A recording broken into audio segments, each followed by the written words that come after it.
Three paths walked as one, flows the hidden waters through the mist, knowledge, power, self-revelation.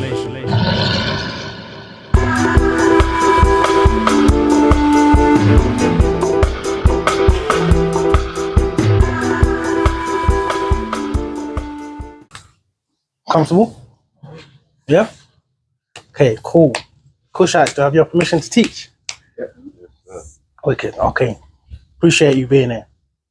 This means a lot to me. This class 3 of Dark School is how to fulfill destiny with desire. With the stuff that I put out, the classes are all linked. So the topics are all linked. So the first class spoke on how to maintain the sovereignty over your own consciousness, which is titled The War of the Womb. Why War of the Womb? Because I broke down in there that the word matrix means the womb. I used the film Matrix in that lesson to give you a view or a picture of the message that they're trying to show you about how they're trying to replace the source of consciousness from organic based to AI based and technology based. Being aware of that is what allows you to navigate the traps and the snares about where the direction of society is going. Do you still have a sense of understanding who you are and what your sense of identity is, and what resonates with you from an internal perspective versus what you're being shown with these eyes all the time? So that's what that was about.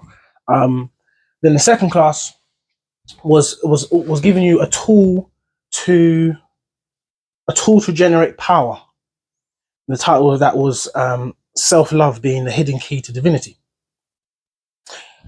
This class, what we do now is we take those lessons learned from the first class, second class, and now what we do is we develop the understanding in order to approach the wisdom of what we're talking about. You've been given an opportunity to generate a lot of power with that concept of self-love. In that lesson, we broke it down as self. We said that the self represented I. It represented the individual.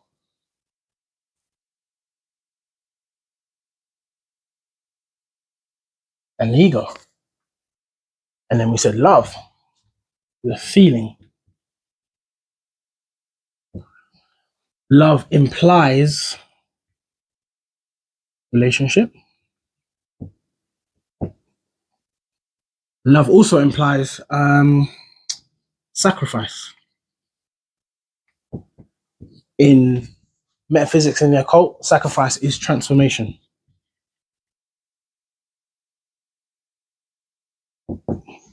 And we wrote down those two terms. We went through a way of mapping out what self-love actually truly means. Self-love is an I feeling, is an individual relationship you have with yourself. And it is an ego sacrifice or transformation. Because this part, power is the ability to change the state of being of something. The ability to change something is power.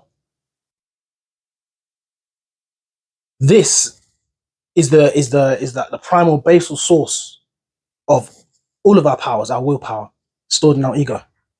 We must transform. Yes, I am. Come true, Kush. Come on, fam. Come on. You good? Yeah, I'm good, bro. Cool. All right. So, we're literally just recapping what the first class was about, what the second class was about, and how this builds on from that. I don't know if you've probably not watched any of the classes. No, I watched the first one. You watched the first one in its entirety, War of the Womb? No. Okay, fine. So you got some. Yeah. Cool, no problem. So, War of the Womb was about, just to bring you up to speed, War of the Womb was about maintaining the sovereignty over your own consciousness. The second class then gave you a tool for how you generate power now that you have this awareness, or that you have a consciousness to even maintain, take hold of, take control of. How do you do that? And you do that through the concept of self-love. And in that class, you remember the spirit came down and said to me, infinity will not turn around and explain herself to you. That's the way the message came down. The deeper core meaning of that, without giving away too much from the class, is being able to exist at the rate at which infinity vibrates. There's no sense of infinity dumbing itself down to then explain the mechanics for you to come up. So what I was saying to you earlier about why I set the class here is because this type of knowledge you have to approach. It doesn't approach you. You have to be the journey your own path, take your own path towards understanding the thing that is hidden within you. And one of the ways in which you can approach the divine within yourself is developing this concept of self-love, because love is one of the tools that has been given to us by the Creator for us to develop an understanding of what it takes to have a relationship. For two polar opposites, man and woman, to become one. Something like that is love. In the scriptures, it said, 2 or 3 are gathered in my name, there I am in the midst of them. That's a metaphor for the relationship between man and woman. I will go into that as we go into more of the lesson. So now what we're developing beyond this is a tool that you use for generating power, a sense of strong self-image. What goes on from beyond this now is how do you walk with this power in balance? Because now that you've been given this power, now there comes a responsibility to handle it properly, which is why you need to generate understanding that allows you to approach wisdom. The reason why I say that is because wisdom is power applied properly. Not power applied. Knowledge applied is power, but wisdom is applying that power properly. In order to do that, one must first cultivate an understanding of what this power is and how to manage its mechanics. And this is what the title of this class is all about. It's helping us build that understanding. Cool. We'll work with it. So again? Yeah. I'm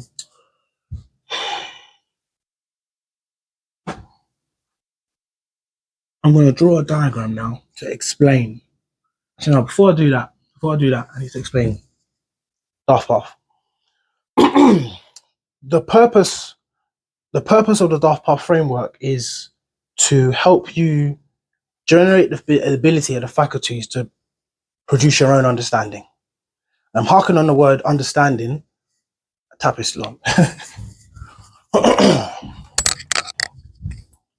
Sorry, I'm honing in on the word understanding because that's going to be the first entry point into destiny and desire.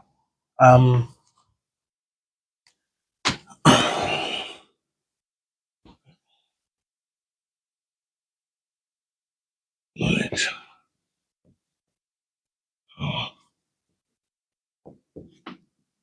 Self-revelation. These are the 3 principles of the DaathPath: knowledge, power, self-revelation. Knowledge being the information that I'm providing for you, power, as we know, is knowledge applied. This last piece is not something that I cannot give you. Self-revelation. The whole point of obtaining self-revelation is learning how to do the first 2 properly first and foremost. You realize that the second class was about this, a tool for generating power. What we're going into now is an understanding of how to use that power so that you can attain this for yourself. So in the things that I'm displaying across and teaching, you are meant to take from that what you are able to understand, and then begin the process of proving that out to yourself. And only then has that turned from something that you've heard me say into something you have experienced for yourself, and therefore have the ability to talk about, because you've demonstrated the ability to go through that and understand. Self-revelation, to reveal things unto yourself. That makes sense? Cool. Now then. Understanding is a key part of what DaathPath teach. You can replace understanding with self-revelation, because in order to plug the gaps in your knowledge about the divine, you first have to generate more understanding in order to get there. How I'm explaining it will make more sense if I do this.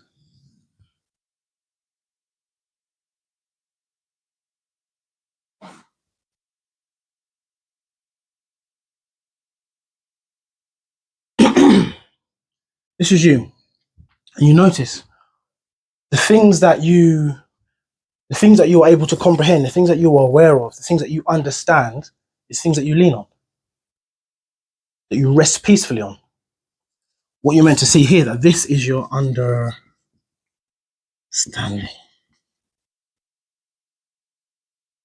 You see? You stand upon your understanding. And at the edge of your standing is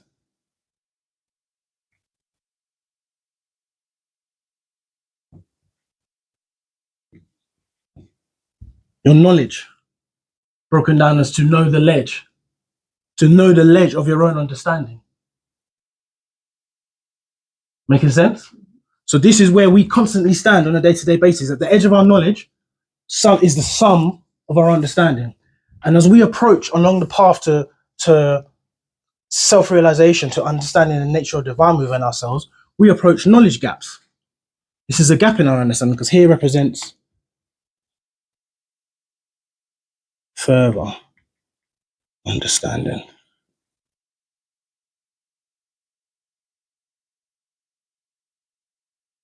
And here,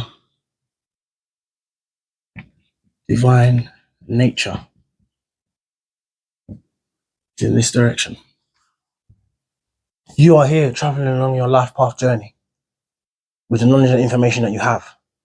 You come to a point in your spiritual journey where the things that you know, the things that you've learned, that you're comfortable with, you get to a point where in order to go to the next level requires something in you to change or level up for you to make what's known as a leap of faith, to increase your understanding of yourself.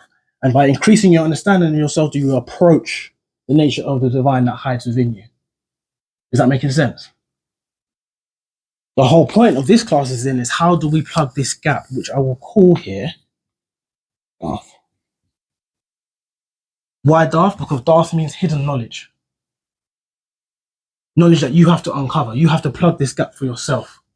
It's not that there is, how can I say this? There's not a gap in knowledge. There's a gap in your awareness and appreciation of what things are. And it's only by being able to go to the edge of our understanding and make what's known as a leap of faith do we understand more. The leap of faith is an experience. It's the self-revelation piece that I was talking to you about before, from knowledge, power, self-revelation. It's an experience of the knowledge, understanding that you have to make a leap of faith. Now, I said faith and not belief, because there's a difference. You can only have faith in something that you know, that you have an understanding of. I have faith in the character of my parents, because there's been time spent in understanding them. So the gap in my understanding is virtually non-existent, because I know them. Belief, however, implies there's a gap in knowledge. So I believe something is going to happen in the future. You see the subtle difference? Yeah? To make or to plug your gap of knowledge based on just belief, you will fall into the abyss. You must build a bridge, something to bridge your understanding. You can only build that bridge by faith. And faith requires knowledge. And knowledge requires understanding, so that it can be translated into wisdom, so you can make it to further understanding and continue the journey onwards. Is that making sense? This process is the life process, because life is an experience. Life has a beginning, life has an end, and you're meant to get something out of the in-between. That's what an experience is. You go and do something, you learn, or you gain some other knowledge, or you gain something what's known as insight. This is an inward journey. This is an internal process. So even hidden in the word, in sight. To make that leap of faith that you have to believe. So belief is it's like sugar versus hard food. You can nyam belief all the time and you'll get a burst and you'll get a burst. It will come and go very quickly based on circumstances. Hard food, however, yam, banana, that thing there takes longer to digest. It's harder to erode. So belief is necessary because it's the up and go. But what you need is faith to last the journey, to sustain you. And if your faith is weak, forget about it. Belief, bungee jump. Because you go back down, you come back up to the second. Do you know what I mean? Like a checkpoint. Mario.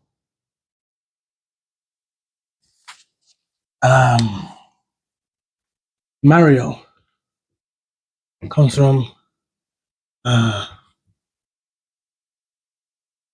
Mario. Merlin, from which you get the word Merlin. Heard of Merlin before? The wizard? Merlin. Marino. Heard of that term before? Anyone speak Italian? Marino, Moreno.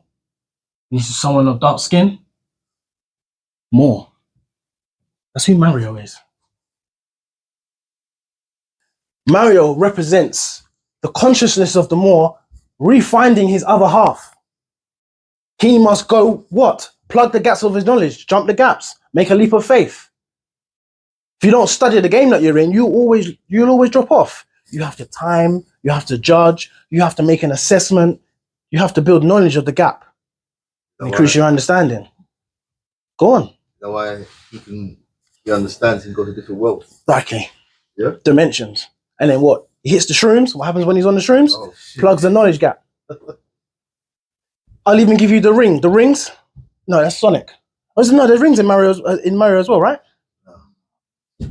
Sonic. I was going to go down a whole... Even Sonic, there's a link to Sonic also being the Moor as well, carrying the ring, which is the halo, which represents the 12 signs of the zodiac over the crown of the head. So when you ignite all 12 signs, act as Christ in the middle, that's why the angels have the halo on the head. That's the Sonic rings. And yes, brother, go on. See the Mario, how you went to Melko. Yeah. You went to Merrin. Yeah. Where's Melko? These are all the root derivatives. When you do the etymology of the word, Yeah. these are all the root derivatives. And when you find that the root of Mario is more. Where's Melko from? Where would that be? Say that again? Where would that derive from? Melko. Melko? No, this Melro. Oh, Melro. Melro. Oh, yeah. This is the Latin root. So that's all Latin. If you go, you can even Google it, bro. Mario etymology. You'll see this, and I'll show you the root. When we got to Merrin. Marin. I'm showing the connection between the word Marin and the word Merlin. Do you guys aware of the spell within English language, right? When you change the vowels around. I'm gonna rewrite this insight because I need to come back to that point. You right, you guys? Yeah. So don't worry about it. I don't know if you can find a space or a little push there. Yeah. All right. Cool. That's my mum and dad, by the way. All right. Insight. Okay, let me show you this. This is the illusion. The hidden code to the English language is the 5 vowels: A, E, I, O, U. They're the 5 hidden keys, 5 master keys. What comes to mind straight away? As in child. Cool. Comes to mind straight away. Right. Light, the earth. Oh, this is. You see the illusion? They mean the same thing. They mean exactly the same thing. The illusion is the fact that the word association that you have been taught when I change the vowels means that mentally you see a different image. So immediately you don't realize that you're talking about the same thing. I say this, you think baby child, and a whole load of emotions coming after that. You think son, not the same type of emotions, more logical, cold-hearted science. Do you see how it splits you? And that's how you get trapped in duality. It's called spelling. To cast spells is to cast the illusion over the mind's eye. Yeah? If I take it further, the Latin root of sun is sol. Solar. Then we have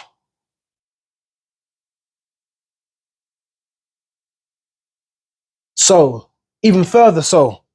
You see this and don't think this. All I've done is change. All I've done is change the vowels. Yeah. So that is a code that constantly repeats itself within the English language.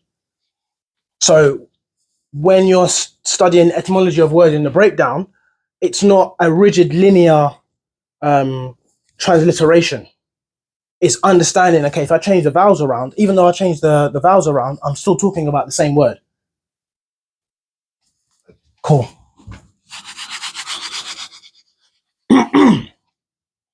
And if I'm moving too quick, let me know. If there's something I say you don't understand, stop me, let me know. Because your understanding is more important than me sounding intelligent.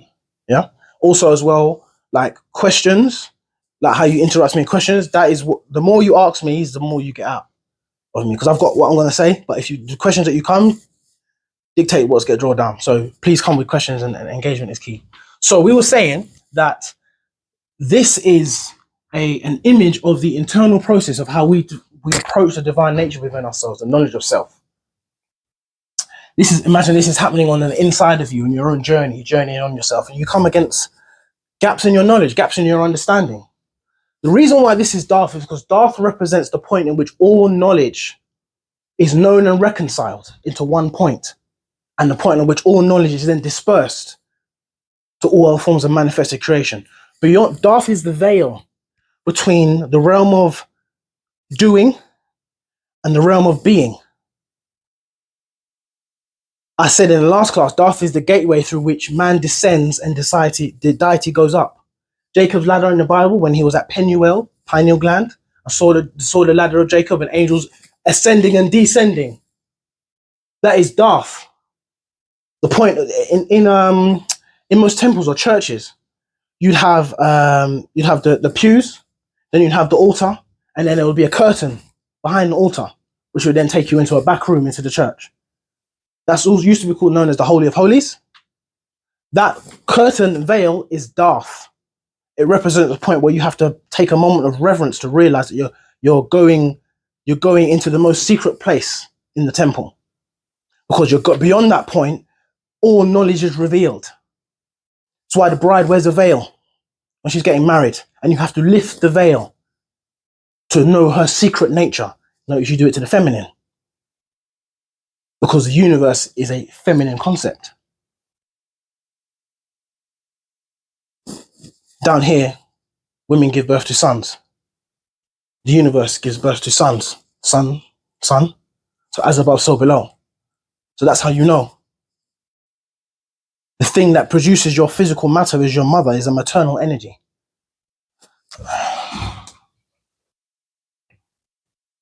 Maternity. I suppose maternity. In that word is, I'll do it this way around because you can understand. In that word is eternal matter.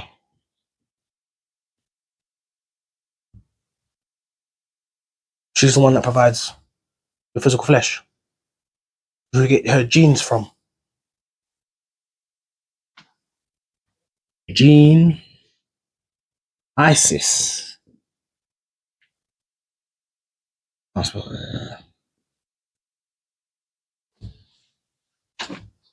Genetics of the mother. That's why it begins with Genesis. The physical material life always begins with the mother. The father is hidden. You know evidence of the father because the material world has law and order. You don't see the father, you see the father's plan. You don't see him physically, you see his works, his legacy, what he leaves behind for you to follow and find him. But you were first reared at the breast of the mother. Because what's happened before you've arrived is that builder and architect have exchanged numbers. The man is the one with the plan. Paternity.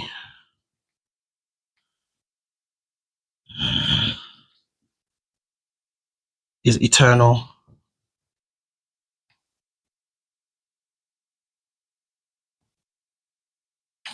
Paternity is eternal pattern. The male masculine principle provides the pattern to matter. We determine the sex of the child, whether it's male or female. You are the one. That's why a woman is always attracted to a man with a plan. Because if you have a plan, you are in your masculine nature. She understands that because her nature is to build, is to increase and enhance the instructions that you give.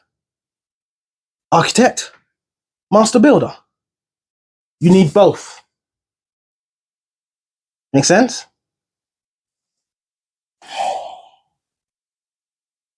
Why did I even go down that tangent? I don't remember. You were inside.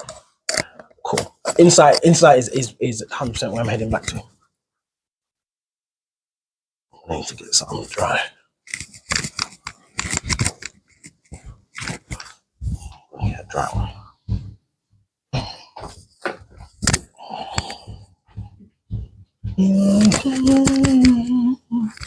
Cool. So, insight, hidden in that word, is the true meaning of what it's talking about.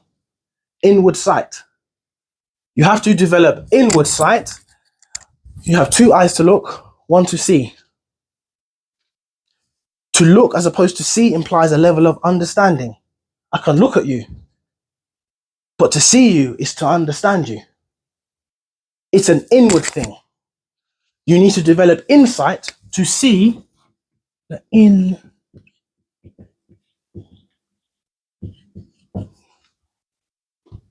You need insight to see the invisible, beyond the physical, metaphysics beyond the physical. Because this is where divine nature is. My people should be set apart. They should be in the world, but not of the world. What that means is you acknowledge that, yes, you exist here physically, and there's practicalities to your existence that you have to deal with. But there is another side of you that also must be adhered to, must be obeyed, and must be listened to, which is your inward nature. We all have the ability to change who we present to be in different environments. So there's a hidden version of you and a character you select based on the environment you go into. I've always said to people that is not wrong, that is not hypocritical.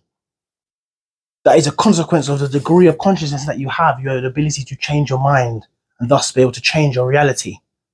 If you see yourself differently, which is why in the last lesson when I told you about self-love, is a tool for power because it builds the self-image. And the self-image is the hidden image, the inner child that remains eternal, that you project an adult life from. Look at this.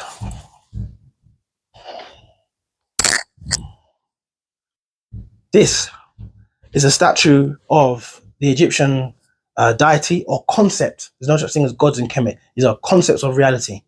This is Amun, or always known as Amen at the end of your prayers, or Amin if you're Islamic. It represents the hidden concept, the hidden cause of all things. Amun is the hidden. Ra is the visible light. This is the power behind light. In the beginning was the Word, and the Word was with God. And God said, let there be light. So before God said, let there be light, God must have been where? Before the light. This is why you send your prayers back there. Because the Almighty is before the creation. So in order for something to come into creation, you must go to the predecessor for it to be processed and brought into physical being. That's why you pray in the dark of your mind. It is the hidden place, the secret place of the Most High. You shall abide in the shadow of the Almighty. It is in the darkness that you find divine nature. Not darkness is in something evil and immoral, and no, it represents the potential for all possibilities to happen at the same time. It's what's known as the abyss, chaos, because the mind cannot collapse on one particular event. It's all kicking off at the same time. So it's a chaotic realm. The reason why Amun is represented like a childlike, because it is the inner child that is the true version of you. It is the root of all of the things that you project, all the things that you go through in your childhood, stay with you. It's an imprint. This is where your subconscious version of you is. Where you've been programmed by symbols, repetition, and trauma, things that you've been to. Trauma can be positive or negative. Just means something that's created a before and after moment in the mind.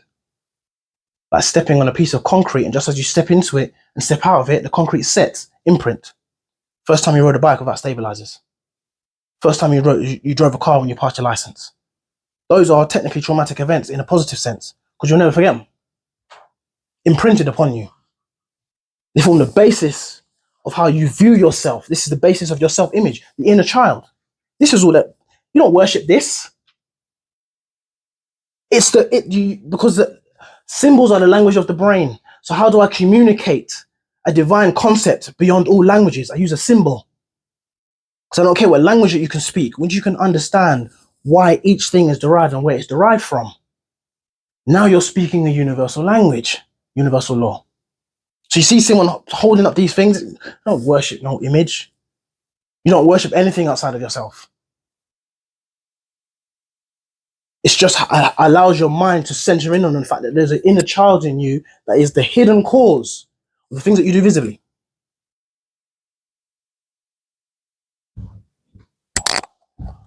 It also explains another concept, which I'll come to explain later on, is about being childlike, about innocence. But I won't get there yet. I won't go there yet. Is that making sense so far? Any questions? No? Cool. Develop insight to see the invisible.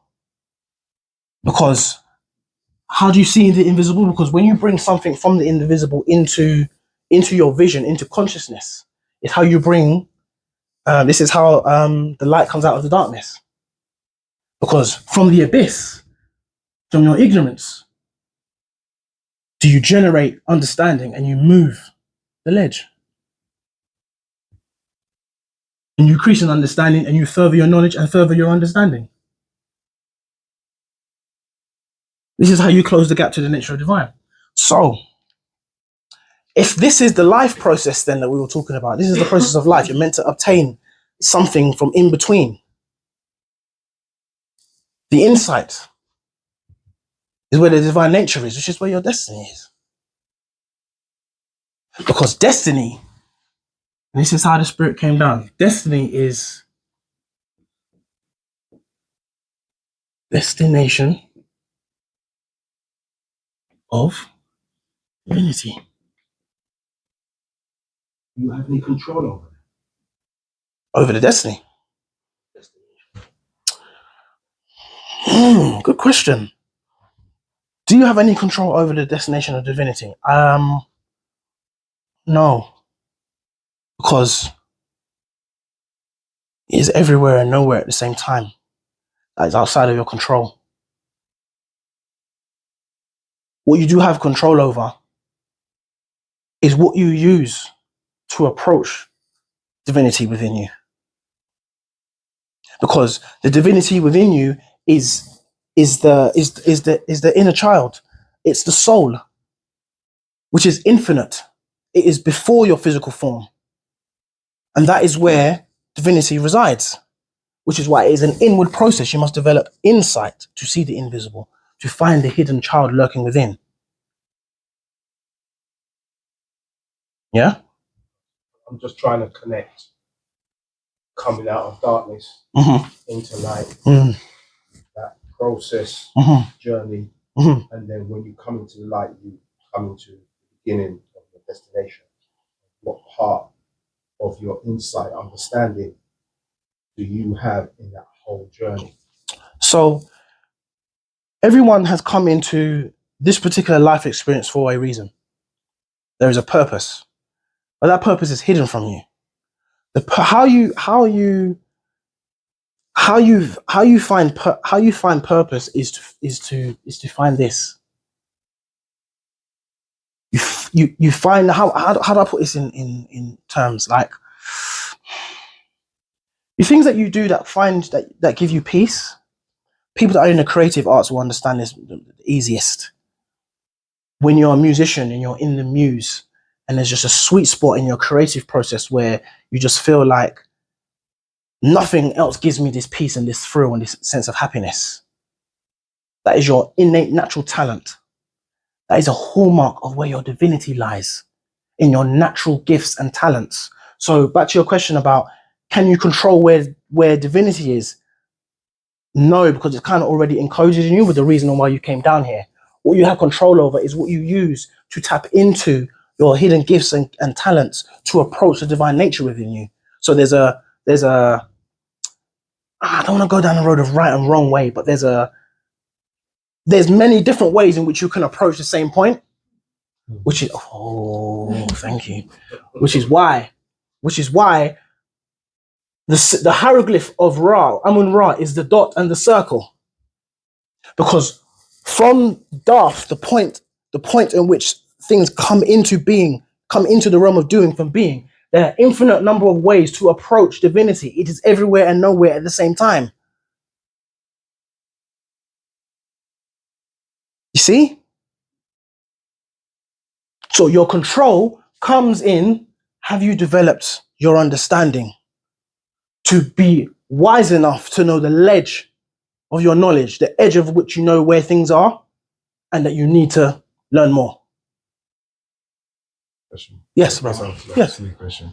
So in my head, when you've been discussing the destination of divinity, in my head, I've almost just like had an image of the universe which is ever expanding. The moment you come into their life, per se, there's infinite amount of options because every single choice will impact the next choice. So therefore, there's no path that can be laid out until the time once you've made your decision.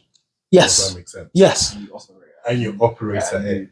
And then when you were talking about being in the muse, in my head, I was literally thinking like, you've reached the edge of the universe and you recognize I'm here and you decide to stay there because it's your muse and that's where you're meant to be. And you recognize it as like the knowledge, basically, the edge of what you know, because it's the edge of what is for you. There's a mic here. Where's the mic? There was a mic just behind you. Yeah. When people are talking, feel free to just, you know what I mean? I'm going to put it there. No, I'm going to put it there. Just feel free to pick it up. But yeah, you see what happened? Self-revelation. What did I say? Nothing. You lot put it together. This is what happens when we begin to scratch the surface. We are more. There is more to us. But we are not given the time. We are distracted from being able to convene and commune in a common nature and ponder self. And we begin to reveal the things that you don't know is there until boom, boom, boom. Because it is ever present and all around you, waiting for you to uncover it. You approach the knowledge. It doesn't approach you because it is everywhere and nowhere at the same time. It's like peeling off the wallpaper off a wall until you go through the action of tearing and scraping away and realizing I don't want that no more. I don't serve my purpose. And you build up the courage, the desire to want power, to want to effect change. Universe goes, oh, okay. Someone's had coffee this morning. Someone's awake. Someone's ready to do some work. You want to change some? What are we doing? What's the program?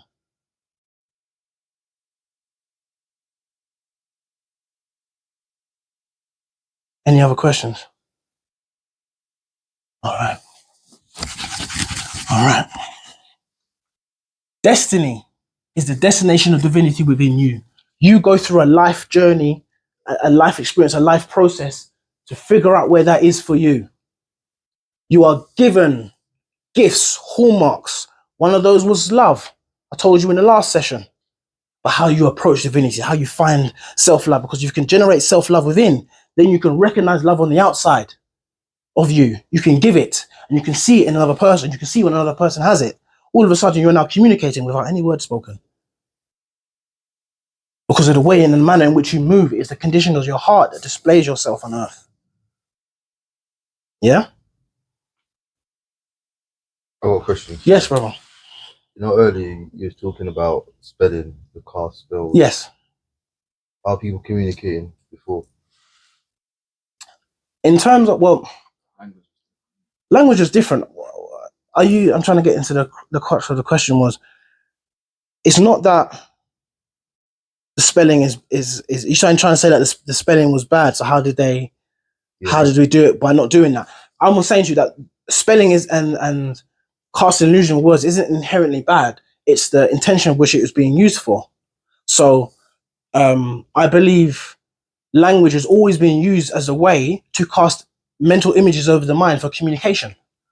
The easiest way to do that originally was symbols, because not everyone spoke the same language. Yeah. Alternatively, the only universal language you could say there is science, because hydrogen is hydrogen regardless. The mechanics of hydrogen and how it interrelates with other elements is the same regardless. Do you think etymology, the study of etymology, will work as well for other languages outside your typical Latin language? I think yes, definitely so. But for the language that we speak, English. No. But yes, etymology, yeah, 100%, because you'll find the connections between other languages. The more you trace it back, you go, what? So you've realized you've gone from one extremity to the other, and you see the connecting chain once you be able to break down the word. So yes, it does work for other languages. I personally find it, I don't know, sometimes quite easy to see with the English language. I don't inherently know Latin, but it's like I see something and I look it up and then I make the connections. Yeah. Okay, cool. So destiny, your destiny is to find your divine nature of yourself. Christ said, the law is no longer written upon stone, but upon the hearts of men. I'll tell you what came from that one. When it puzzles me to say, the laws are no longer written in stone. Why would you come back with that kind of response? And then it came to me, symbols. The law was originally written in symbolic form. From a metaphorical sense, I'm talking about beyond the physical now. In a metaphorical sense, the law around nature was written in a metaphorical stone by the masculine creative force, the one who creates the plan, the architect, which I said before. The code and pattern of life is put into symbol form. Originally, that was the old law, Old Testament, old law. The law was written in stone. The symbol for law is as follows.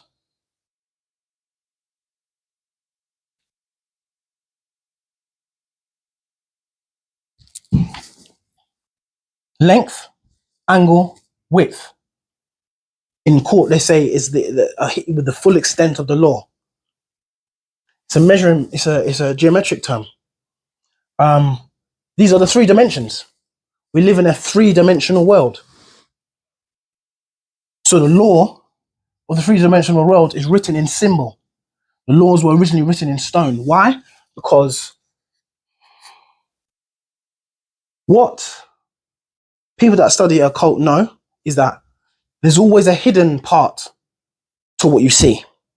So when you draw the triangle like this, when you study occult, you also meant to mentally realize that there is this missing.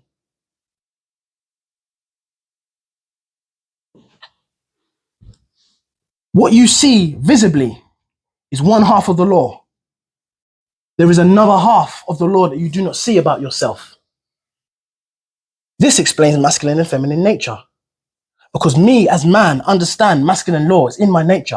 I have no clue what it is to be a woman. Her law is hidden from me.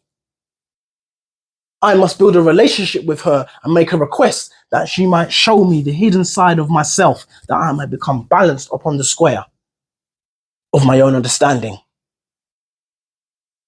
This is why Masons say I'm standing on the square. Let's stand like that. That's what they're talking about. So when man and woman combine, man and woman combine,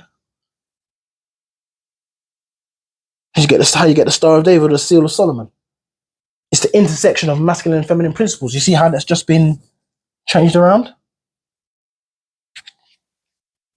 So this is also how the angles and the vectors upon which life is formed. Because when you're performing, when you're having sex to produce a child, the creation process actually starts in the mind of the man, because that's where the golden substance, the ovum element, that then travels down the spine, ovum travels down the spine into the testes, where we provide a testament or a testimony to our works, which is then when you reach a moment of orgasm and ejaculation, it is sent forth into the feminine principle.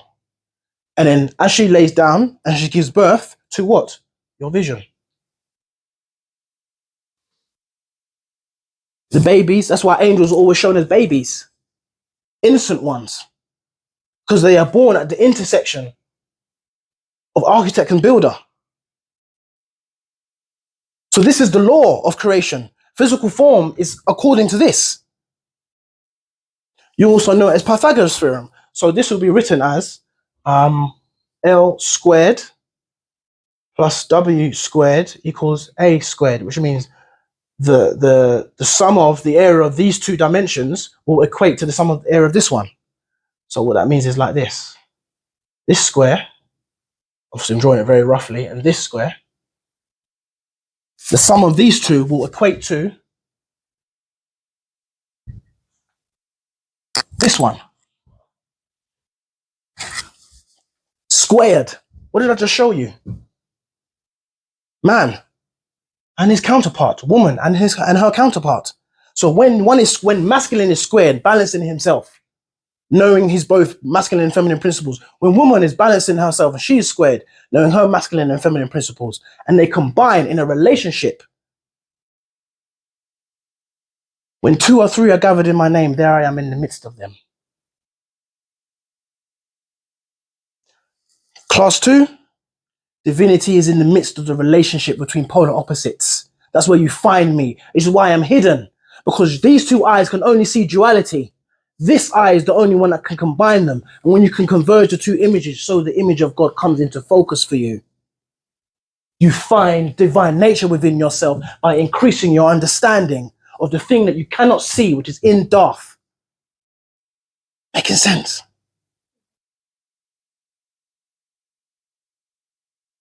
That's GCSE mathematics. What are we doing talking about that? Universal knowledge, universal law. The line rings true once you find that thing, once you find that rhythm, that resonance, all becomes possible. So, going back to the point about laws written in stone, this is the hard coding of your nature. And what Christ was telling you was, it's no longer focusing on written in stone in the symbols. It has taken on life. It is now in flesh. It is written in your heart. Heart is where the soul is. The soul is where you find divine nature. So again, by understanding, obtaining knowledge of self and increasing the ledger of your knowledge and understanding, gives you a way to approach sort of understanding divine nature, which is your destiny. It's the whole point of why you are alive. Your destiny always resides in finding the destination of your divinity. How that manifests physically is completely down to your nature and your makeup and what's in your bloodline, what's in your genetics, what's in your birth chart. But the expression, and this is why I love it, because the divine does not express itself in a uniform manner. Out of the one comes the many. You could say out of the one comes the 12, because there's 12 personalities within this universe and our consciousness, which is the zodiac signs. Everyone's born under one zodiac sign. So technically, from a metaphysical perspective, there's 12 personalities on this planet. You have to understand that you encompass all of them, but are polarized at one at this time that you came into this existence. So yes, you are polarized at one particular sign, but you are meant to understand your relationship with all of the others. Because this ain't the first rodeo. That's why it's called the hamster wheel. You've been doing the rounds of existence, coming back here, learning, experience, increasing understanding.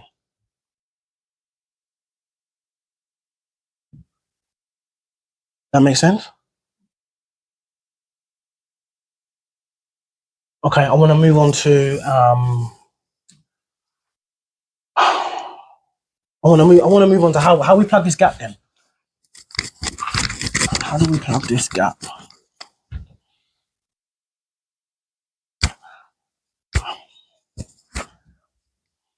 How do you approach divinity? Desire to do so. You gotta want to.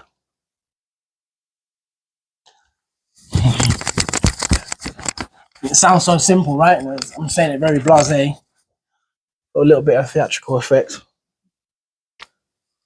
but it's also to demonstrate to you how the sublime is hidden in the simple.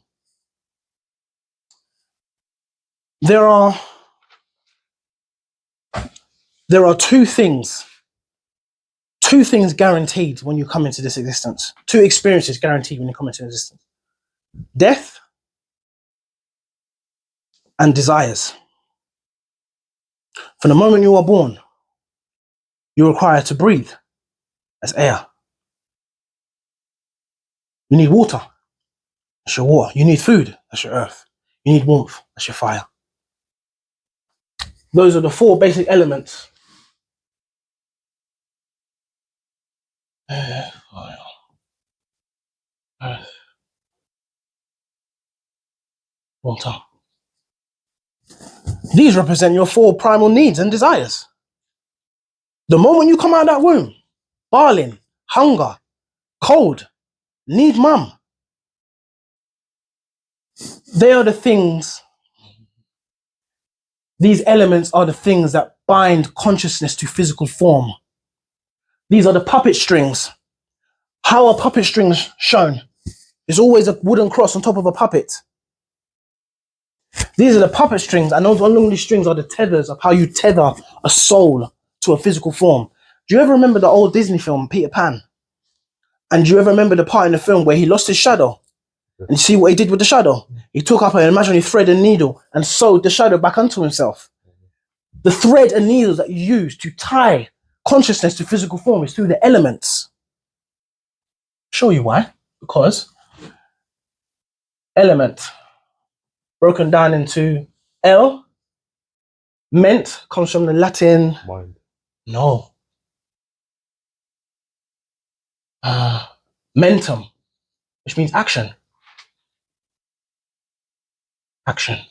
L is star.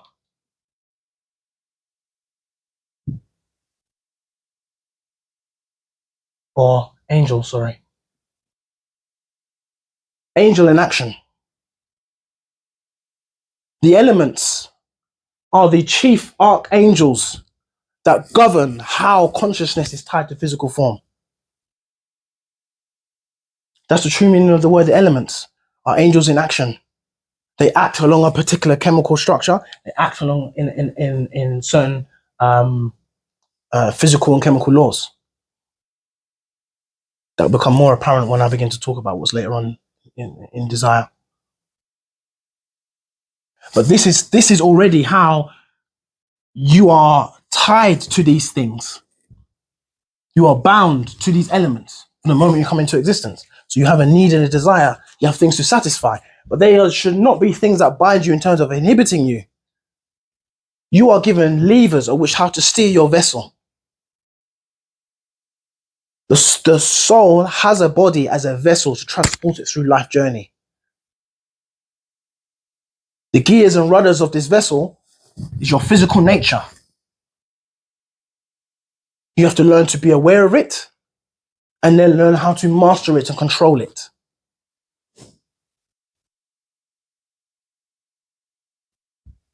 Inevitable, death and desire. And then from there, all other desires mount and sprout and progress. Why is this also then linked to death? Because death is a fact. And if it's something that's going to happen, it shouldn't be something that's left to the very end for you to reconcile with. But we're not taught that. We're just taught to fear it because it's the end of things. It's the end of you, and you think about what you lose. No one digs a little bit deeper to say, well, if this is going to happen to everything that exists here, logically, you might want to at least find out a little bit more about it to be a little bit more informed. If you know it's going to happen, you do that with anything else. Prepare. At least you do that with anything else, but with this particular concept, you want to stay away from. Doesn't make sense. This is why in ancient Kemet, they didn't leave you anything else other than all the things around death. No military plan, no economic plan, no man-woman relationship advice. Well, technically, relationship advice, but on a metaphysical level. But none of this surface stuff. The only thing they cared about is the death process and how to do it properly. because they were closer to the original knowledge. That in order to understand life, you must first also understand death.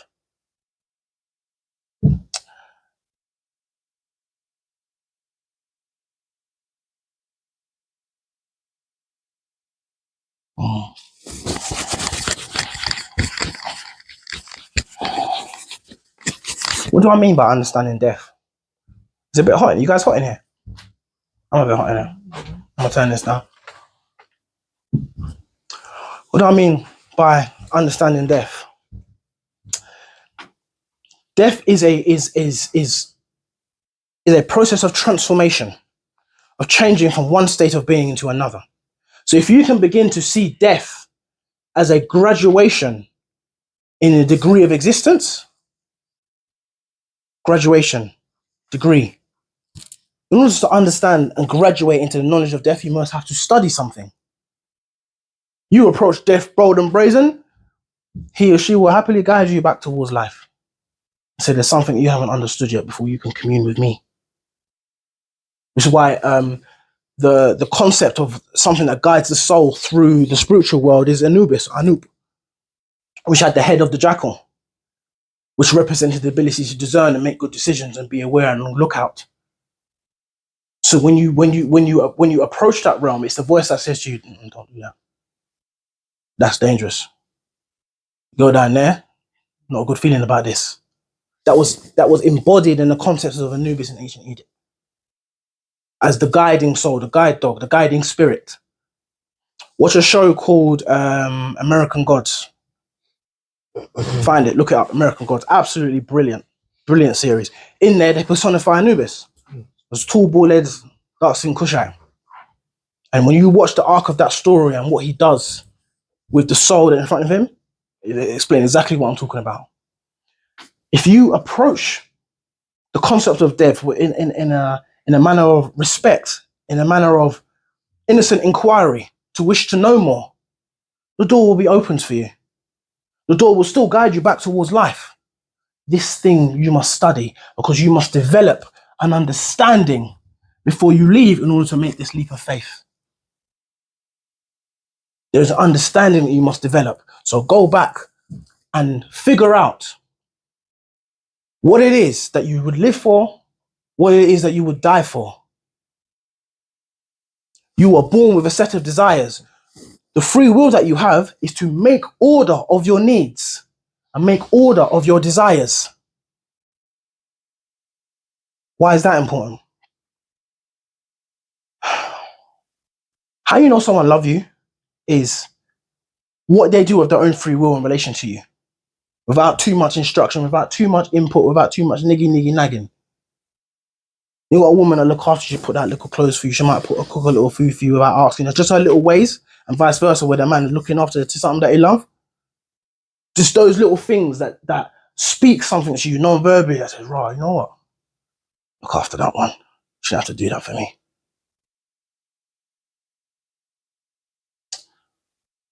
Same thing with the universe and us. Same thing with the divine and us. You call out for a relationship with me, but I don't know if you're for real or not, if you love me or not. I can only commune and have a relationship with people that I can trust. So I need to see what you do of your own free will. Yes, you are bound by desires because you've come into physical form, which is a limiting factor to the soul. So yeah, sure, it's difficult. But what do you do under pressure? Do you look for me? Or do you look to being in the world? Do you look to me or do you look to your desires, your physical desires? But Christ died on a cross because he forego the bound of the elements upon his physical form, most pain. But can you remain resolute in the mind? You have let me know that your desire is pure enough for me to approach you. And this is how you plug the knowledge gap, because it's only through experience of what do you do when I put you in this scenario at the edge of your knowledge and you have a choice about to back away from the ledge or do you step closer? Do you build an experience for yourself of the divine that you might cross this bridge?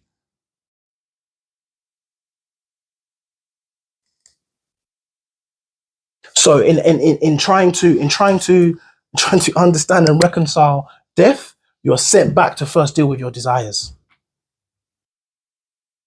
Because only those that have ordered their desires into a harmony, into a lifestyle, into a sense of peace within the heart, can exist beyond the veil.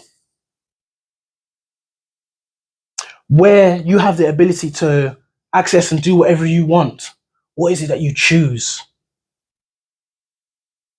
Are your choices aligned to your natural innate talents and gifts? Or do you go against the grain of who you are for material gain, which we all do? Because if our love and our passion doesn't generate the physical money and the practical needs, it's a tough battle between my heart is over here, but I've got to put food on the table.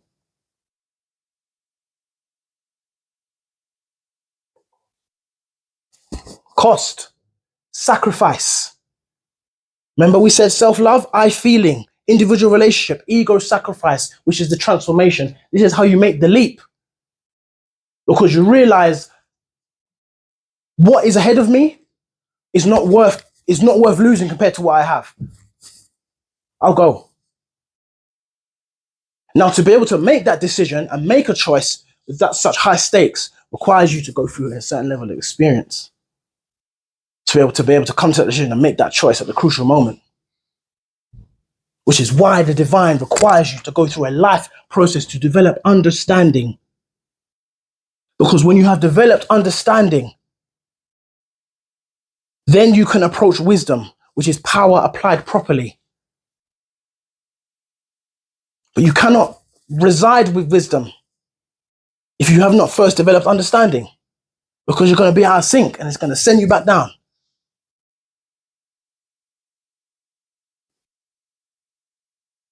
So you find the destination of your divinity by first making order of your desires.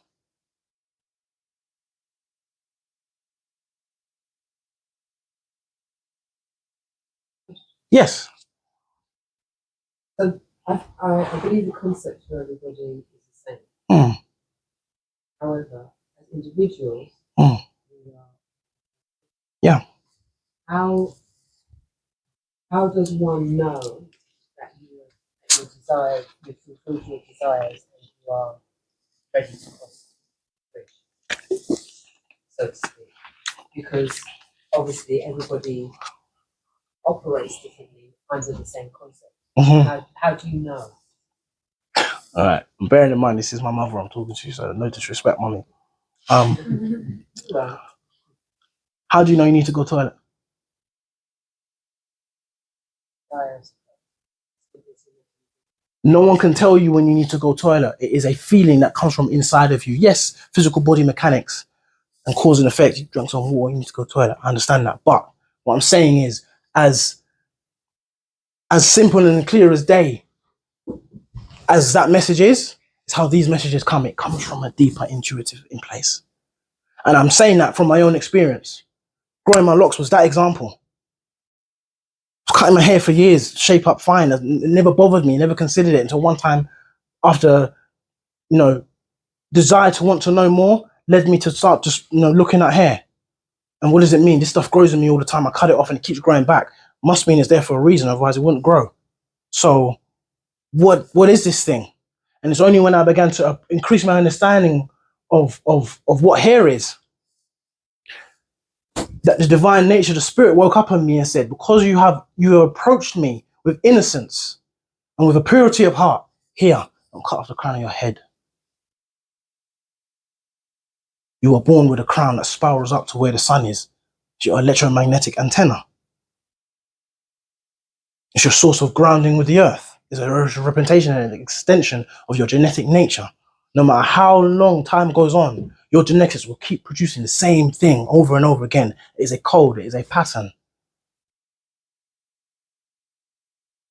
I was gonna sit in the barber chair, but I trimmed my hair, and I looked down on the floor and I felt away. And I'm thinking to myself, what is wrong with me? Like, it's just a haircut, bro. Like, I've been doing this for years, but now this is affecting me. You have a choice. Do you listen to that even though it doesn't make sense with your outside world. And is it illogical? Is it rational? Are you being extra? Are you being sensitive? Especially as a man, are you being sensitive about something? Yeah, I am. I'm supposed to be. Because without sensitivity, I will not hear the voice. I will not hear the call of when I'm supposed to move. If I say I am spiritual, I will not hear the voice. It doesn't mean nothing. There's no power. There's no change. There's no result. It's just a bag of words. So if I don't move when the voice calls, you say you want to know truth, you don't listen, I'm just going to turn away from you. Of course, I'll come here. And I notice, again, through self-experimentation, self-revelation, I notice that when I pay attention to that voice, it's never a choice that's led me wrong. It's never a choice that's led me out of balance. It may have made me feel uncomfortable for a period of time. Do I have the courage to make the leap of faith based on my understanding? Because I have sifted out what matters most to me. And progress in this particular line of thought means so much more to me than holding on to the status quo of what things might look like. I'm going to work and rare tear tear. This means more. So I make a leap of faith, which you say leap, you always think this big, massive transformation. No. You know what your leaps of faith are? I don't know what that looks like over there, but it feels right. These are leaps of faith. It's not one big thing. It's not one big transformation like some Dragon Ball Z transformation. Don't work like that. It's incremental steps. You take your time to approach something of great power. So you make sure you check yourself, you check your understanding, you know the ledger where you at, you don't overstep the mark.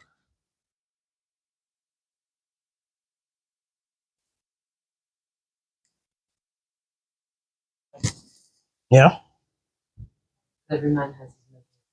Every man, there you go, man. Yeah. I want to give you the birth of desire, because after this particular point, I want to take a break. Because what we're going to at the end is it takes some mental adjustment. I don't know what that is. Cool. The birth of desire. You are actually given the concept and birth of desire in the Garden of Eden story. I'm gonna show you.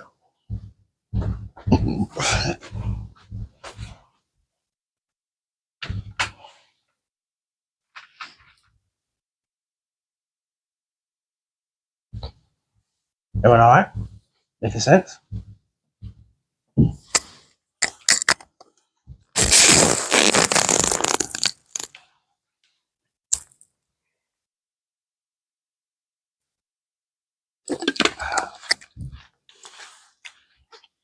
Oh, just quickly. Remember when I said 2 or 3 are gathered in my name? I'm in the midst of them. Someone came to me last night. 2 or 3 gathered in my name, there I am in the midst of them. So for there to be 2 or 3, the maximum potential of anything in manifestation in that particular context is 3, right? 2 or 3. But there to be 2 or 3, the maximum amount has to be 3. So if 2 are gathered in my name, there you go. Yeah? If 3 are gathered in my name. So, all right, cool. And then what came across is this. And I saw this. Why is 13 important? Because there's 12 disciples and 1 Christ. The number 13 is the Christ energy, the Christ number. Rebirth. Hmm? Rebirth. Not necessarily rebirth, but enlightenment.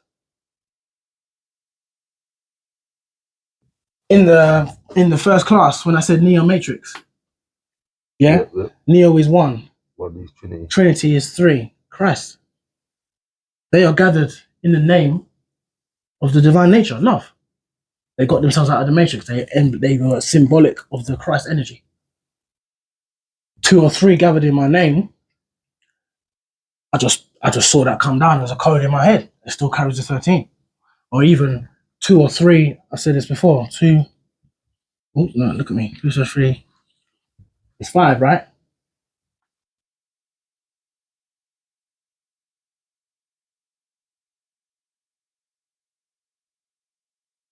Five. Man is the star. Yeah? The sun is a star. Sun is the soul, from the root soul. So if man is the star, then this also holds.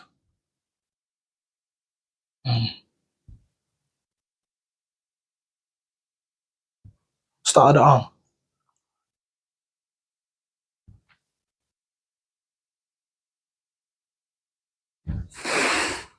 I'm just bro, I tried to read your writing.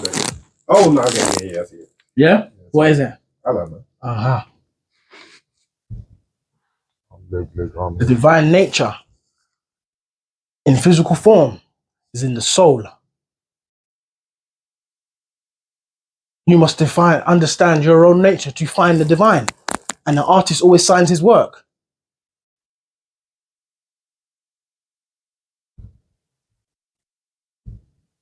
So when you're able to like break down certain codes, it opens up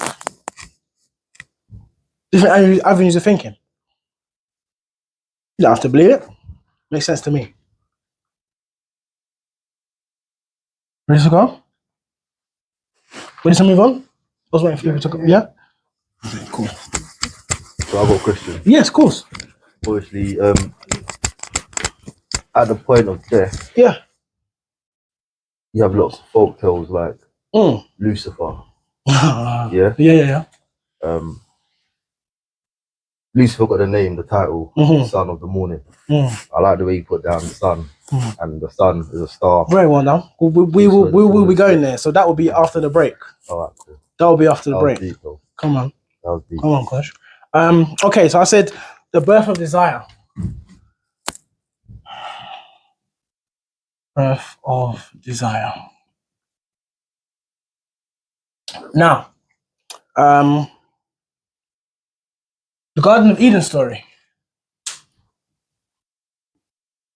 There's a code hidden in that word. The Garden of Eden is the Garden of Need. Why is it the Garden of Need? A garden is something that provides things for you, right? You plant things in your garden. It's a place where provisions are provided for your own personal use in your garden. So it's a garden of need. This is the point in which consciousness had not yet separated itself into physical form. All your needs and desires were met in the spiritual realm. So you're in the garden of need because you want for nothing. Everything is provided for you in your environment. That's the code. Now, what happened in the Garden of Eden is the serpent came to Eve. Eve is the balance, the evening. That's why ladies go out at night. They are the most powerful when they go out at night. Us man trying to get into a club, forget about it. Ladies walk up. It's like everything just, they are the evening. Yeah? So the serpent approached Eve, the balance in evening, and gave her the fruit of the knowledge of good and evil. Right? The serpent is a symbol for wisdom. Remember I said that you have to generate understanding to approach wisdom?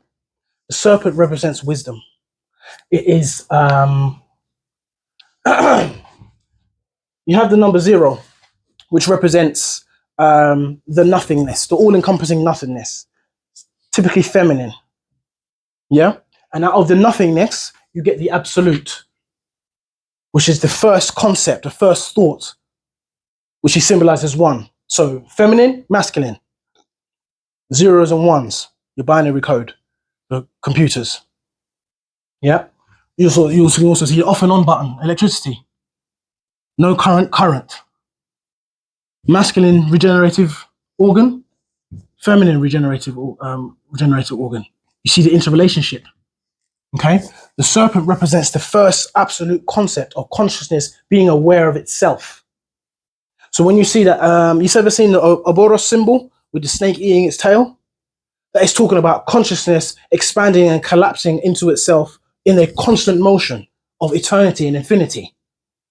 That's why infinity will never turn around and explain herself to you. Too busy expanding and contracting and maintaining the balance of all things. You got to catch up to speed and resonate with me that I might communicate with you, but I'm not dumbing down my thing.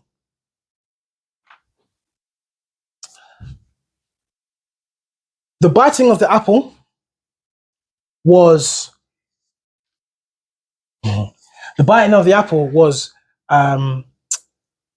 removing the illusion of the individual. It was coming into the awareness and consciousness of yourself as an individual. Therefore, the biting of the apple became food for thought. And it was a change in thought process and thought pattern that caused consciousness to expand outside of the garden of need. Okay, what do I mean by that? Okay, so let me do this. The illusion of the individual.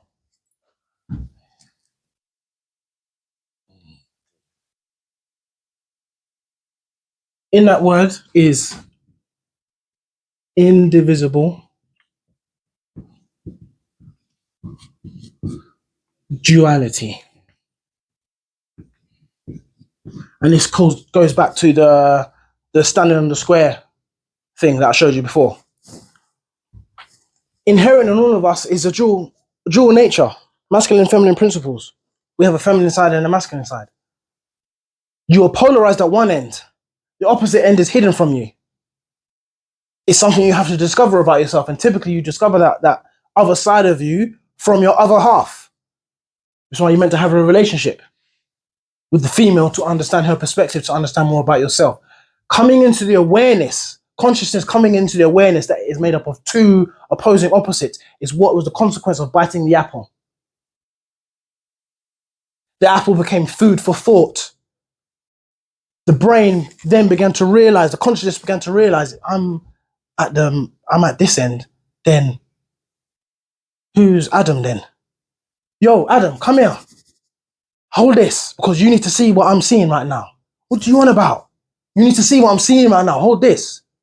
Adam bites the apple. Adam then comes into the awareness and the illusion of the individual is revealed unto him. Which is why they didn't want them to eat the fruit in the first place, because they will become like us. Because those that are in the know now must do. Now that you have come into the awareness that there is a dual nature within you, it gives rise to the first desire that cannot be provided by the garden. Each other. You following? The biting of the apple and coming to the awareness of the individual and realizing that we were once one and we have been separated into two automatically creates the need, the desire to be whole again, which is the yearning, which is the love process. That is the one need that garden could not provide. Was each other. And you'll see in the Genesis story, and Adam and Eve knew not each other, using them for sexual intercourse. On a physical level, yes, but on a spiritual level, that exchange of sacred information, uncovering my hidden half, making me balanced on my square. I can only get the keys to heaven through her. She can only get the keys to heaven through me. So we cleave to one another to make ourselves whole. Now you have become as the gods, because the gods are androgynous in nature. They must be balancing masculine and feminine principles to operate at God level. This is the definition. So now that you've become like us, you cannot be held within the Garden of Eden. And you fall due to your desire. I'll show you. I'll show you. I'll keep that up here.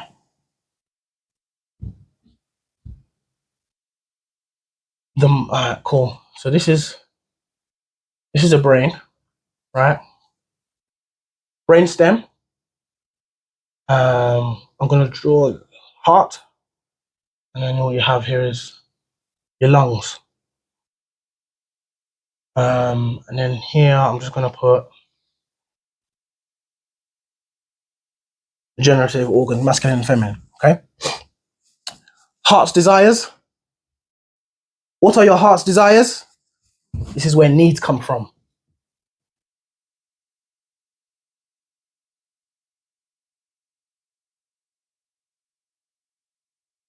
The heart.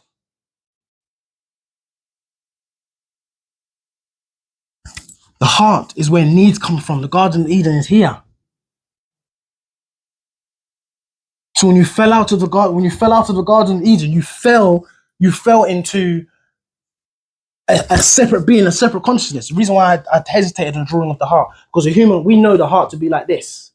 But when you open up the human body, the heart don't look like that. You get that shape from combining two human hearts, which is the symbol of love. There I am in the midst of the relationship. The combined heart is the true Garden of Eden, but you've fallen out of it into your own consciousness, into that of the individual. So now you have a process of reconciling your own needs and desires within your own heart. Hidden in the word heart. Move the H. The heart is the earth. You live in both. The heart is the hidden version of you. What you do on earth is the visible version of you. How you behave in one reflects in the other. You see a man's face, you know not his heart. You only observe his heart by his actions, what he does on earth. So your heart is a reflection of your desires. And your desire is what drives your direction towards the destination of your divinity within you. So you can have different levels of desire, you know. Think of it as like tapping oil. When you're digging for oil, there are many different channels and chains you can go down. Some desires are shallower than others. You'll still get some oil, you'll still get some power, and there'll be some powerful desire, and you'll get some of these shallow things, material things. But there are other desires that go a little bit deeper and access to a greater well of knowledge and power. And it's which desires are you aligning? Which desires are you making order of that lets me know who you are in relation to me? I'm speaking as the universe now. I'm speaking as your higher self. Where you tap in to draw oil, to be Christ is to be anointed with oil, to raise the oil back up the spinal column into the brain cerebral. Yeah, which is your semen retention strategy.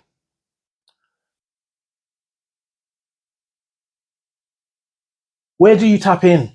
Where do your desires draw from? What is a condition of your heart? Which is why in Kemet, in the judgment story, they always weigh the heart against the feather. Because can you resist the higher planes of existence? Can you fly as the birds fly at the higher planes of existence? Are you light enough? Or are you weighed down with the fetters of the world? Things that weigh heavy on the heart. Things that weigh heavy on the heart stop progression. You're meant to be light-hearted. Because life is an experience. And you're meant to be learning something from it. You see life like that, it allows the heart to be lighter. But what are we done? Weighed down in physical existence of mundane day to day. And that influences the desires that you create in your garden of need. Desires drive thought. Thoughts drives action. Action produces results. Therefore, by their works you shall know them. By the conditions of what comes out of their heart, you know how they behave. Here is heaven. Why? Because heaven is a state of mind. Heaven and hell are states of mind. They're not physical places that you go to. They're things that you create for yourself. Only you can decide what is heaven for you, what's harmony, what feels nice, compared to what is not nice for you. Heaven for the lion is hell for the antelope. You see? So heaven and hell are states of mind. Therefore, to exist in heaven, you must obtain a mind set. You must set yourself. And mindset is driven by what? Your needs and desires and what you want. So are you feeding your mindset, or are you creating hell for yourself? Why did I put hell down here? It's because this comes from the concept of what's good for the lion is not good for the antelope. What is heaven for the spirit? It's hell for the body. The spirit is a piece of fragment of an infinity that is encased in a finite shell. You're always going to get friction and conflict. From a spiritual perspective, this existence is death. Because you're limiting yourself. You are dying through your true nature. If the soul is the infinite piece of you that existed before physical, then you go for a spiritual death. This is the relationship between these two words. Because depending on which perspective you are talking from, depends which one and how you see it. The womb, the physical womb, is not to disrespect the feminine. Just understand where I'm coming from.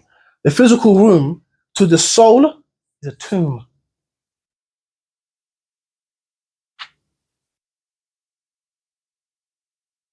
And thus, a tomb in the physical world. Welcome home, boy. How was it down there? Rough, innit?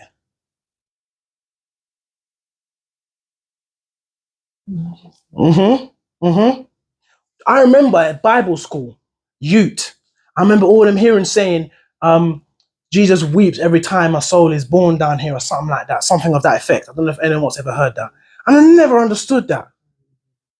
But Jesus weeps every time a baby's born. I'm thinking, what are you bawling for? What's that about? Why would you cry? Blah, blah, blah. Now I understand the esoteric meaning. It's not to say that this existence shouldn't be valued. You're here for a reason. But by putting it into this context, it has a beginning, it's going to end. Now you see why the Egyptians put the pharaohs in tombs, in pyramids, because it was symbolic of the fact, yes, you're dying here. I put you in a tomb here because it is a womb for out there. And that when you reincarnate and come back, divine reincarnation, back into a physical tomb for the spirit, until you realize and wake up and you die a physical death. This is what Christ crucified. He died to his lower nature. He put his physical body in a tomb and was born again from the womb. Which is why when you're baptized, you go into the water. You go into the waters of the womb. You are refreshed and renewed, and you are born again.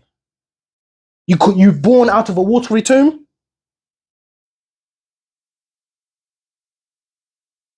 So go on, yeah, go on. No, sorry, I might be skipping back a little bit. No, go on.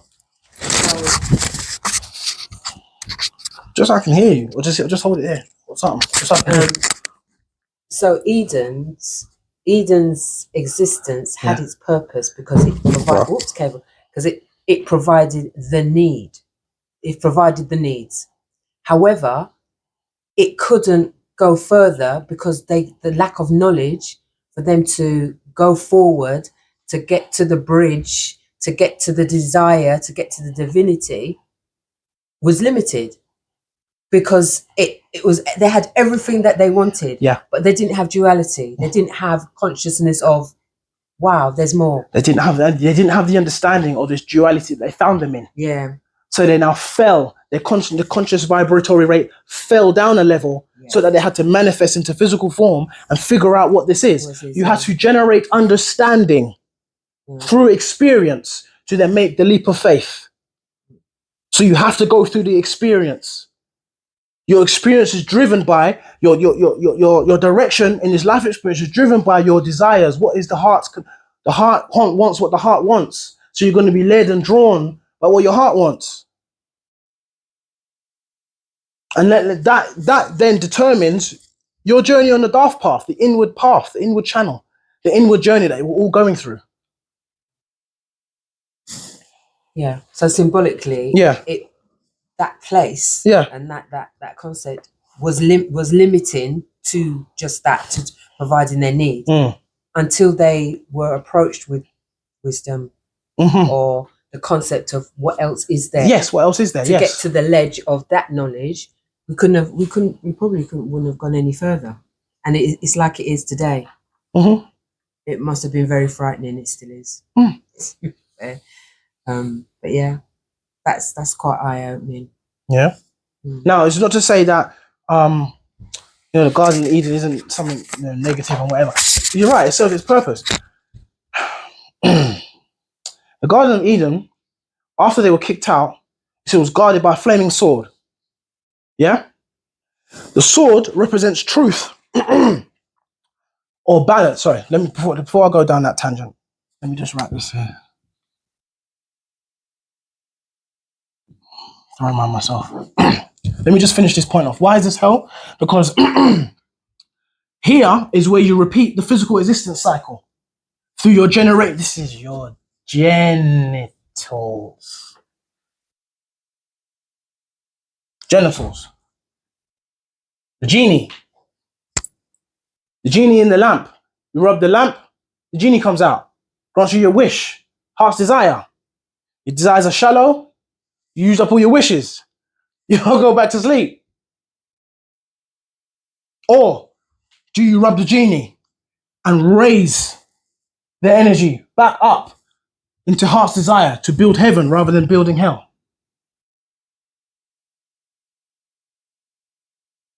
This is your genes, the genie, Aladdin. The genie in the lamp. The genie in Aladdin is a fragment of Aladdin's own consciousness. His desire was to be with Jasmine and to go over the wall and to live a rich life. His heart's desire was rich life, abundance.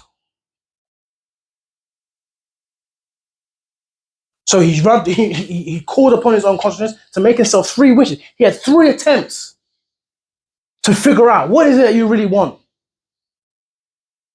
I want the nice clothes. Cool, done.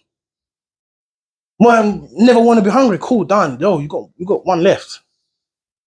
What do you really want? You know what? You got to sacrifice. Transformation. What's the last thing that Aladdin did? I wish for you to be free. And the shackles came off the genie. And the genie no longer was working under duress for Aladdin. It was working with him. The genie now built his heaven rather than contributing to his hell. Because the more and more in which his desires remain shallow enough, the karmic swing of cause and effect, you can have that, but this comes with it, cost. Now your experience of the cost lets me know if your desires are true or not. It lets me know who you are. So I'm going to let you go through it. Do you change your mind? Do you pivot towards a different set of desires for a different set of results? Or do you still stay down the same path? How you use your genie. And this goes for both male and female, because the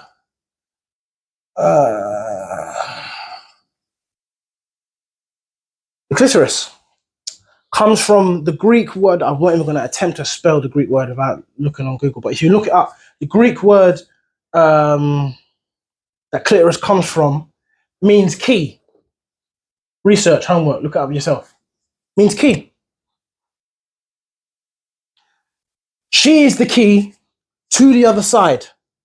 She carries the portal. Womb tomb, that is a portal. She carries the key to the other side. So if you unlock her and experience the orgasm is the organs resonating at a higher rate of expression. When you vibrate higher, you generate more heat. It's hot. That is a fragment and experience of what paradise is on the other side. Which is why it is the desire that the garden could not provide. It was one another that they desired. Because it was that element of, whoa, this is what it means to be like us. That's what the serpent was telling you. They don't want you to know this. The ecstasy of being complete. Now, physically, the closest, from a physical expression, the closest in which a man and woman get to the divine is through the sex act and in the moment of the orgasm. When your energies are combined. And when the energies are combined, that's when the exchange happens. Give and take. Yeah? So now because of that, and this is why you will often hear desires always demonized. And your desires are low. And if you've been in any religious setting, desire is always something that's been frowned upon. But no one ever talks about repurposing it. Yeah, you can have shallow, earthly, materialistic desires that can lead you astray. But there's heavenly ones too. How come no one talks about that? How come everyone talks about generating that type of energy? Because it comes from the same place. It's the same genie, repurposing it. So this is the birth of desire. When you ate the apple, now notice that Adam's apple is here. Yeah, Adam's apple, because it was stuck here. Because when you bit the apple of consciousness and come into the awareness and fell into the individual, there was a piece that got stuck here. In order for you to be able to begin to express your divine nature, it's a way out. You've fallen. The way in which you come back to me is the way in which I created you, through the word. Now, if your words have power, you will change your reality. And because you will have learned how to manage your heart's desires from here and travel it up. To fill it with air, spirit, breath. To speak with the Holy Spirit is to change physical world. The throat chakra is where Darth is. That's why the tongue is a sword. Because a quick tongue cuts through bullshit, cuts through the truth. The sword has always been a spiritual symbol for truth. Because, remember the knowledge gap that I showed you in the bridge? The bridge can be symbolized as the serpent, making the bridge across, and you walk along the knowledge of self. The serpent is the spinal cord. Yeah, raising consciousness. Or it is known as the sword bridge. To traverse the abyss, or what's known as the wilderness, that is Darth, you have to travel a tight, narrow road. The path of truth is narrow. It is as narrow as a knife edge, because the knife edge is a symbolism of being able to cut between the difference of the physical and spiritual world. When you cut through the air, it's a symbolic way of cutting through the physical world into the spiritual. Which is why when you make swords in Japan with the samurai, it's always a very deeply spiritual process. And the sword is an extension of you, an extension of your energy. It comes from the ancient understanding of what the sword represents. Because if you are able to walk balanced along the knife edge of truth and walk true, then you earn the right to cross Darth. You earn the right to exist where understanding and wisdom coincide. Because you have learned to balance and walk in truth. And that's the only way in which you generate understanding. It's the only way in which you're able to shed light in the darkness.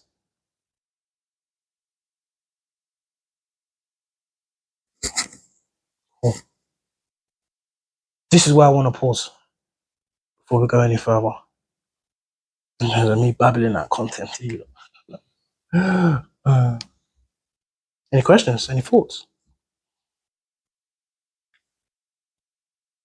I take silence as deep thought. It's cool.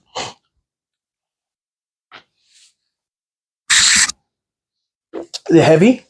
Yes. It's heavy? Okay. Is it going to get heavier? It's good though. It's very provoking.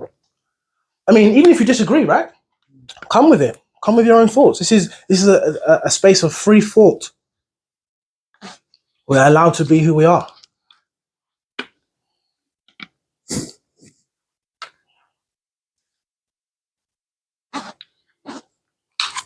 Cool. Take a break. Feel free. We'll come back in a sec.